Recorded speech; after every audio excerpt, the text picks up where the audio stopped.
2020 ലോകകപ്പിൽ നിലവിലെ ചാമ്പ്യന്മാരായ ടീം ഇന്ത്യയ്ക്ക് നാളെ ജീവൻ മരണ പോരാട്ടമാണ്. സെമി പ്രതീക്ഷ നിലനിർത്താൻ വിജയം അനിവാര്യമായ പോരാട്ടത്തിൽ സിംബാബ്വെയാണ് നേരിടുന്നത്. ചെന്നൈയിൽ നടക്കുന്ന മത്സരത്തിനായി ടീമുകൾ ഇന്ന് അവസാനവട്ട പരിശീലനത്തിനിറങ്ങും.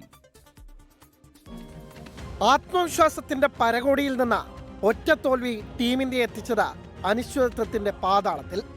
കിരീടപ്പോരിൽ എതിരാളികളെ ഇല്ലെന്ന മട്ടിൽ പോയിരുന്ന സൂര്യകുമാർ യാദവും സംഘവും കഴിഞ്ഞ 2 വർഷത്തിനിടയിലെ ഏറ്റവും വലിയ അഗ്നിപരീക്ഷയ്ക്കിറങ്ങുന്നു. സൂപ്പർ 8ലെ ആദ്യ മത്സരത്തിൽ ദക്ഷിണാഫ്രിക്കയോട് 76 റൺസിന് തോറ്റ നിലവിലെ ചാമ്പ്യന്മാർക്ക് ഇനിയൊരു വീഴ്ച ലോകകപ്പിൽ നിന്ന് പുറത്തേക്കുള്ള വഴിയൊരുക്കും. വിജയ ഫോർമുലയിൽ കൈവയ്ക്കില്ലെന്ന ഇന്ത്യയുടെ പിടിവാശിക്കേറ്റ തിരിച്ചടിയായിരുന്നു പ്രോട്ടീസിനെതിരായ തോൽവി. ബാറ്റിംഗ് നിരയിൽ ഇടംകയ്യന്മാരെ കുത്തിനിറച്ച ഇന്ത്യക്ക് ഗ്രൂപ്പ് റൗണ്ടിൽ തന്നെ തിരിച്ചടിയേറ്റെങ്കിലും പാഠം പഠിച്ചില്ല. കാര്യങ്ങൾ റൈറ്റ് ആവാൻ റൈറ്റ് ഹാൻഡർ ബാറ്ററായ സഞ്ജു സാംസണെ ഇനിയെങ്കിലും ഗംഭീറും സൂര്യയും ടീമിലെടുക്കുമോ എന്ന് കണ്ടറിയണം.